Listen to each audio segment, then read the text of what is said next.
Assalamualaikum warahmatullahi wabarakatuh. Selamat pagi. Berjumpa kembali di hari Senin 6 September 2021. Hari ini kita kembali melakukan pembelajaran tema 2 subtema 1 pembelajaran 3.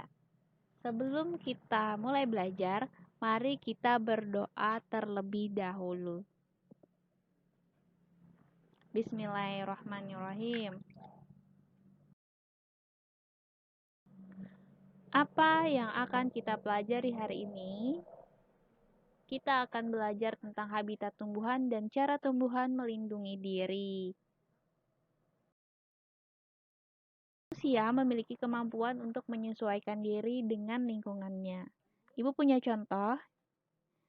Nah, di sini ada gambar dari suku Eskimo atau Esquimaux, yaitu istilah yang digunakan untuk orang-orang yang mendiami daerah kutub bumi, tidak termasuk Skandinavia dan sebagian besar Rusia, tapi termasuk bagian paling timur Siberia. Nah, ini adalah manusia-manusia yang bisa menyesuaikan diri dengan lingkungan daerah kutub.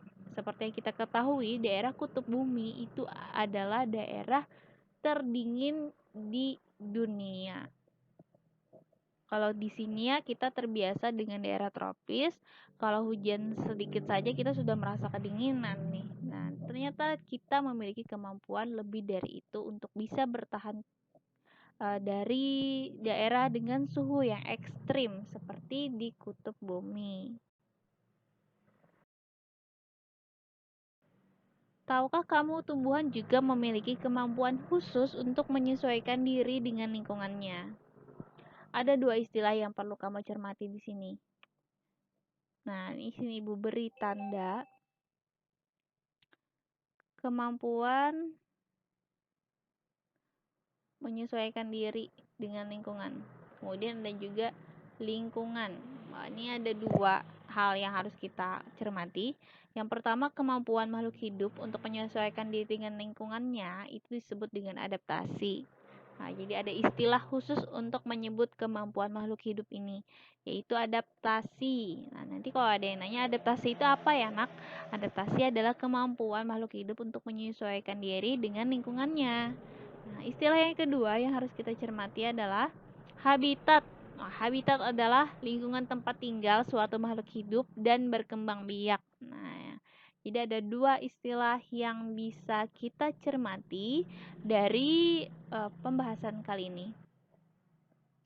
Adaptasi merupakan ciri-ciri khusus yang dimiliki tumbuhan untuk hidup pada habitat tertentu.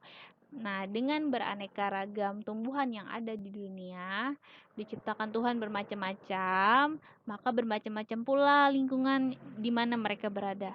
Kalau di sini kan kita terbiasa melihat tumbuhan itu tumbuh di tanah, ada mendapat cahaya matahari yang cukup, kemudian mendapat oksigen yang cukup, mendapat karbon dioksida yang cukup. Ternyata banyak tumbuhan yang tidak hanya tumbuh di tanah, tapi nanti juga ada di air, di daerah yang kering, di daerah yang lembab. Wah, seperti apa ya? Berdasarkan habitatnya, jenis-jenis tumbuhan terbagi menjadi tiga, yaitu hidrofit, hygrofit, dan xerofit. Wah, fit semua nih.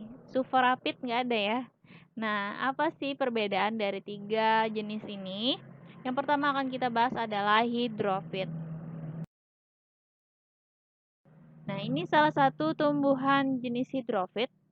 Ini adalah kangkung air. Jadi, kangkung yang tumbuh di air.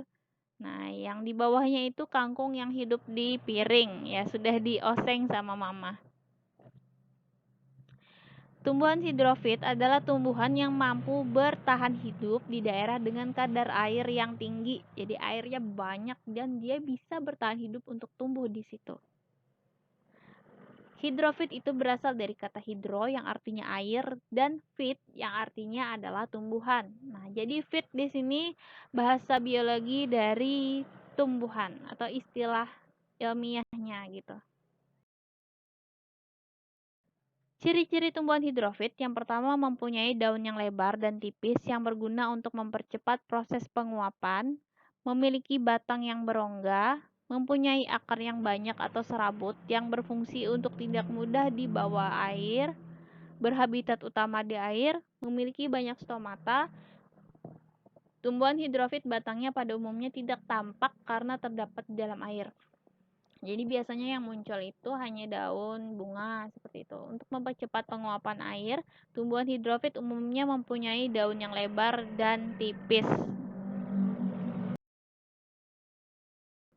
Nah, ini adalah contoh lain tanaman hidrofit selain tanaman kangkung air tadi, yaitu ada teratai dan juga eceng gondok. Nah, teratai ini akar dan batangnya tidak terlihat karena berada di dalam air. Jadi yang terlihat hanya daun, bunga, dan juga nanti ada juga buahnya.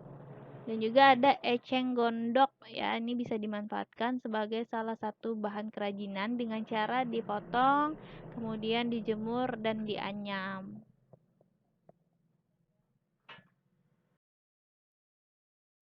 Selanjutnya tanaman higrofit.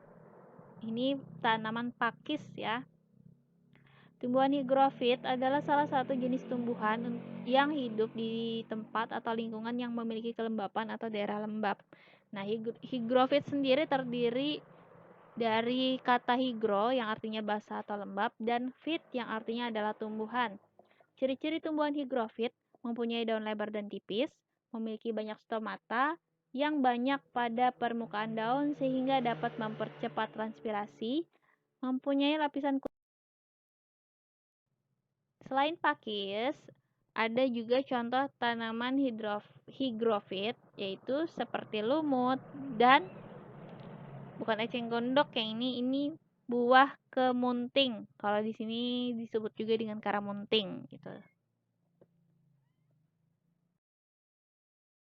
Selanjutnya kita akan membahas tentang tumbuhan xerophyt. Nah, di sini kita bisa lihat ada tanaman lidah buaya.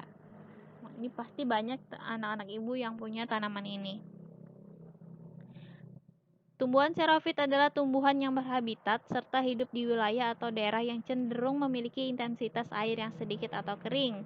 Berasal dari kata xero yang artinya kering dan fit artinya tumbuhan.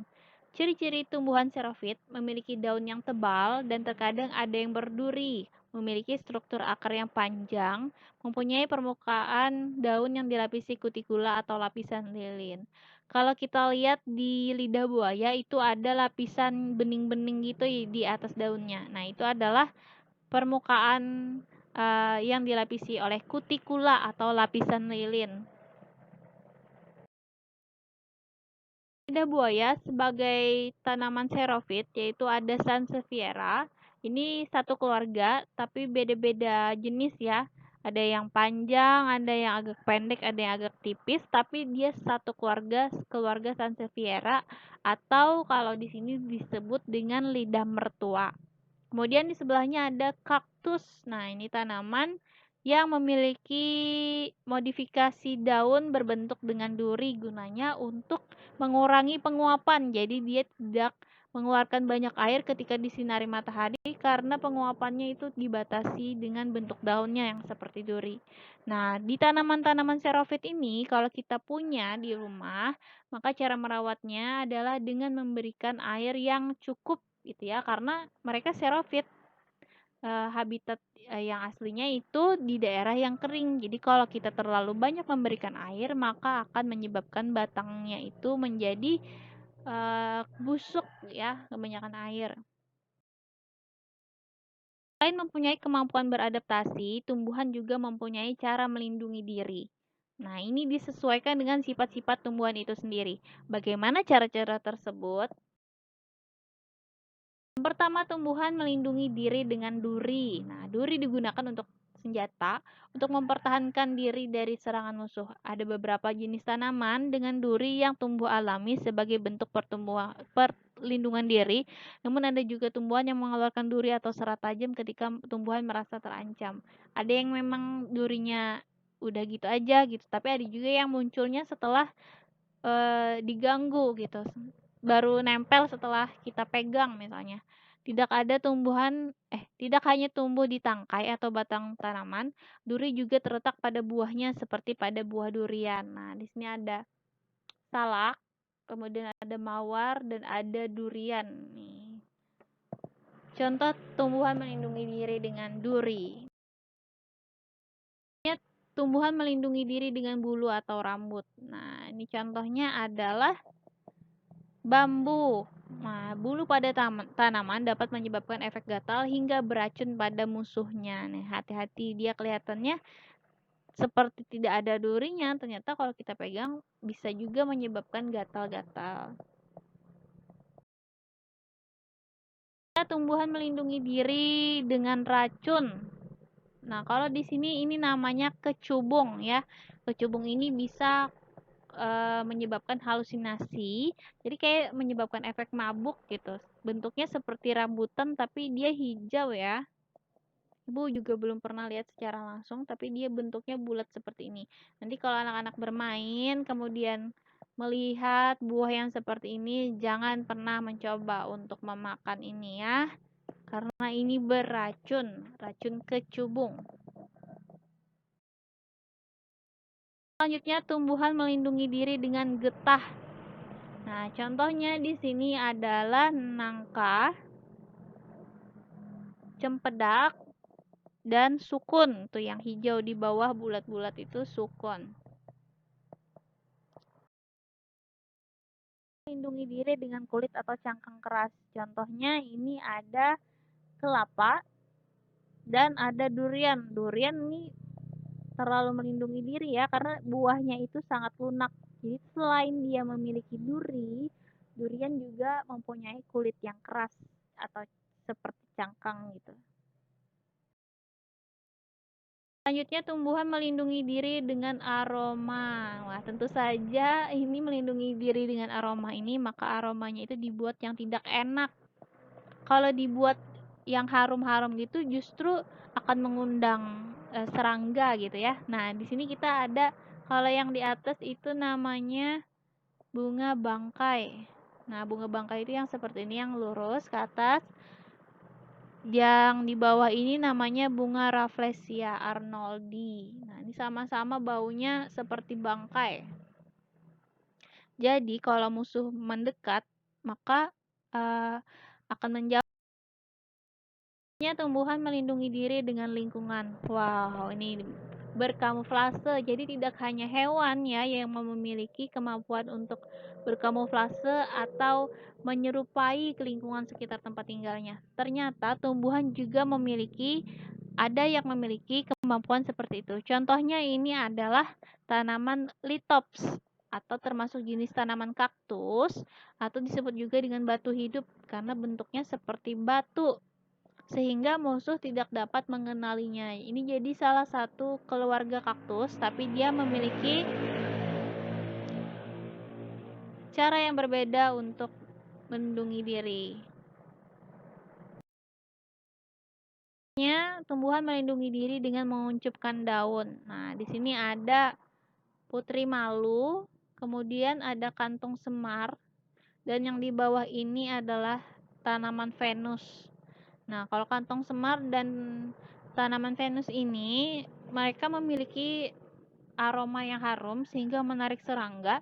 Nanti kalau serangganya masuk ke dalam sini, maka akan dimakan. Wah, keren nih tanamannya.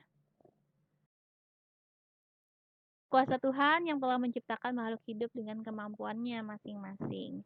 Terima kasih untuk anak-anak ibu yang sudah menyimak. Semoga mendapatkan pemahaman dan juga semakin semangat untuk belajar meskipun kita belajar dari rumah.